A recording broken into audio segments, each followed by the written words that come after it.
So today we especially remember those mariners who made the ultimate sacrifice, those who survived, those who are no longer with us, and their families. The names of the crew members who were lost on the Iron Knight and the Iron Chieftain, their names are on the major plaque here beside me and behind me. But there are survivors of other merchant ships from World War II that are here, together with relatives and family of the many seafarers who served.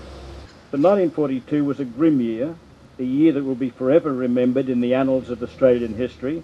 It was a year that war came to our shores.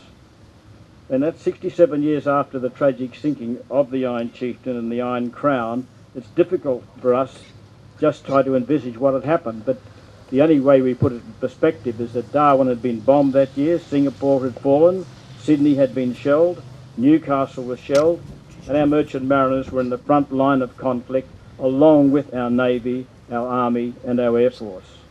In conclusion, thank you for your presence, thank you for sharing with us and honouring our merchant mariners, and to each of you we wish a safe journey home. On the 8th of February I can remember very vividly.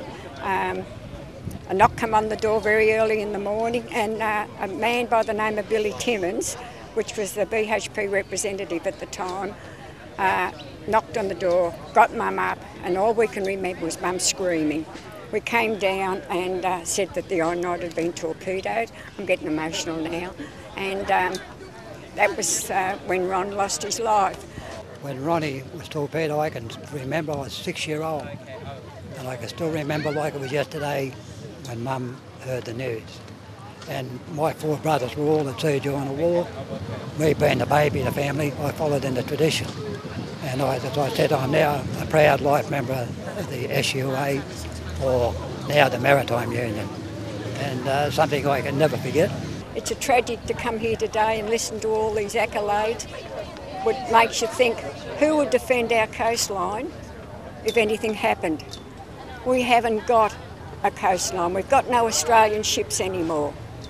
And these flag of convenience ships are scutter and run. So it's about time us as people should get behind and make sure we get our fleets back again. I just come to show my respects on that and support my grandmother and my uncles and my aunties, and try to live, continue on with the family tradition of going away to sea, being part of the MUA. Well, the shipping industry needs a plan. It needs a federal plan. It's an international industry basically, and so it at least needs a national response. Peter Morris, you just heard here at this wonderful ceremony that we've attended, in actual fact intimated or hinted at that. It's been a very, very long time since this country has had a transport plan that includes shipping as an integral part of that overall plan.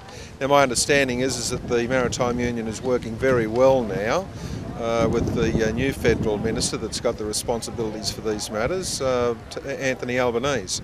And so we should all watch very, very closely and should all be confident, I would have thought, that shipping, the Australian shipping industry can get a real boost if it's included in a national plan that, as I say, I understand is currently being developed.